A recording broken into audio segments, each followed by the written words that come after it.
This channel is made possible by viewers like you. My viewers, subscribers, and patrons greatly help to keep this channel going. I wouldn't be here today if it wasn't for all of you. Please make sure to subscribe so you don't miss any uploads. And if you'd like to go the extra mile, please check out my Patreon page. For just $1 a month, you'll get access to what I'm working on, previews of upcoming content, and even early videos, along with other tier options for those that are interested. Thank you, and now on to the video.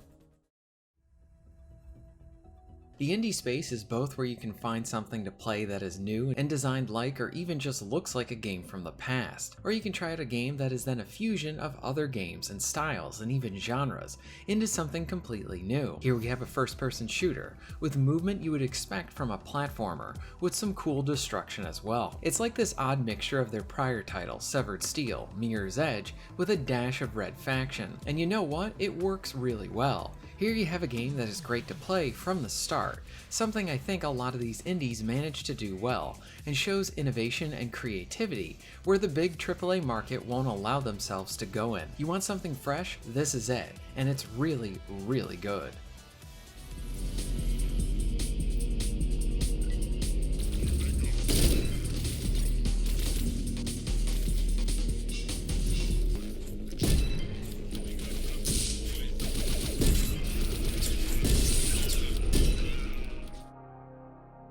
Echo Point Nova is a game that promotes creativity and figuring it out type of design right from the outset. Here you are getting introduced to your different tools and moves that you can pull off. The platforming is generally easy as a means to experiment with the game.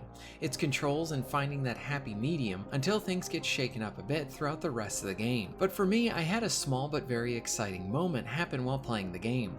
I needed to do a set of wall running or sliding, as it was done within this game, and then jump to a new location. Problem was is I ended up missing that jump. Now the game is very forgiving in this respect in that you can respawn, and it seems that you don't take any hit to your health if you fall or miss a jump. From a gameplay standpoint, it takes a bunch of the frustration out of missed jumps, and then moves the tension over to thinking about how to get through a specific location so that you then can progress. It's problem solving and platforming puzzles that ends up being really satisfying through how you can do it, and how you can also think your way through it. So I missed this jump and actually happened to get to a landing spot, but I was underneath where I needed to go. And then I knocked back some of the building and was able to use the slide to sort of jump up to where I needed to go. Was that the intended way? No. Did the game stop me from doing this? No, and that was even better. Through the movement options and how the game is designed, the player is able to sort of come up with these creative solutions, thus creating a very personal set of stories for how they overcame situations like this,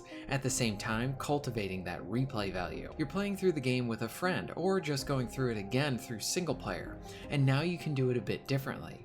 Maybe you look at these environments as playgrounds, as how they present themselves. Honestly, this sort of stuff reminds me why I love the original Bungie Halo games. In those titles, you can play the same level 5 times, and do so many different ways each time, and the spirit of that is found within the core of Echo Point Nova. Echo Point Nova is a game that is something that just outright impresses, and continues to impress, but it really should start with how is the shooting, especially considering that this is a first-person shooter. So as an overall thing, the shooting is good. It feels tight, rewarding, and very satisfying. The shooting by itself would be this sort of quick, snappy kind of thing. Enemies go down rather quickly, and you usually need to contend with a lot of them. Something I really like is how you have this sort of snap lock-on whenever you choose to aim down your sights. You'll aim down your sights at an enemy and then lock onto their position. So if you are mid to short range, you're probably just going to be able to hit them dead on, killing your target. For long range targets, you're going to need to lead the target a little bit with that lock-on. This might sound like it would end up creating this situation where you get stuck on an enemy, unintentionally, but oddly enough, this is exactly what you want to do. Since you're going to be moving around at such high speeds, this would make the aiming really impossible. I am no game developer, but someone would need to implement a feature that could then work with the high speed of your movement and all of those options. For example, you're going to be sliding around and you pretty much move like you have a rocket on your back. Then factor in all the verticality to the gameplay, and being able to aim down your sights near an enemy and then lock onto them is a huge asset, and very much allows for a satisfying system that the player can then feel like they're always in control, even during all of the chaos. Now you could say maybe they could use a slow motion system, and it's actually one of the first perks that you can use here. But if you could only kill people while in that state, you would honestly feel useless all the other times. But how it feels like here, you feel like Barry Allen in the sense of speed, but also that you're armed like the Punisher, and you can go all out and take everyone out while moving really fast. When it comes to the platforming in first-person games, generally I'm more along the lines I would rather prefer that in third person. You'll lose some of that situational awareness, and as such you can end up missing jumps that you otherwise wouldn't miss if it was a third-person title. For Echo Point Nova, I am not wishing that this was done with a third-person perspective, though it would be a cool extra, because everything here feels good, crisp, and in a way that allows for very high movement speeds, lots of platforming options, and at all times the player just feels like they are in control. I'm performing double jumps, slides, shooting off my grappling hook, and even making holes, and all of this makes me feel like a god with a gun. I don't know how this developer was able to pull this off, and they really were honestly able to do this all really well. While I'm still early on with Echo, I think they did a great job with exploration.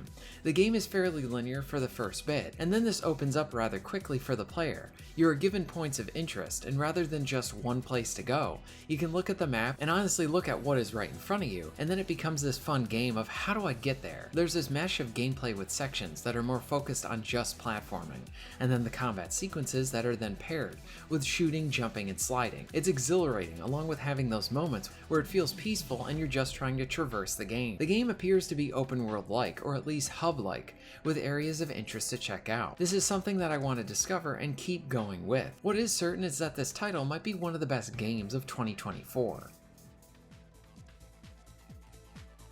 When a game is good to great, you can feel that pull, that addictive hook to keep the player glued to the screen. You are thinking about the game and trying to come up with new options, and also you find yourself thinking about it while not even playing it. You're wishing to go back to it. This is what I find with this title. Something else to point out too is that there is a skill level of sorts with how this all works. This is something that I am noticing as I play it more and more. For example, you can get through many of the combat encounters just playing it like a normal FPS. But this isn't a normal FPS. Without the game having a style system, it sort of pushes the player into playing like it has one. You have all these cool moves and you want to use them at all times. Plus it is cooler to just be on your hoverboard zooming around. Now sure, you can take some time and hold back and pick enemies off, like sniping them one by one. What I mean by all of this is that there's a lot of options, along with options on really nailing the movement, and you're going to find yourself growing in skill as you use all of these mechanics together. Echo Point Nova understands player empowerment, and overall, I really like this game. Have you played Echo Point Nova? What are your thoughts on it? Let me know in the comments down below. If you're interested in supporting the channel, please check out my Patreon page. For just $1 a month, you can help to keep this channel going strong, and this allows me to be able to do more for my awesome audience. Please check out the links in the description and pinned comment for ways to support the channel. And most of all, thank you very much for watching.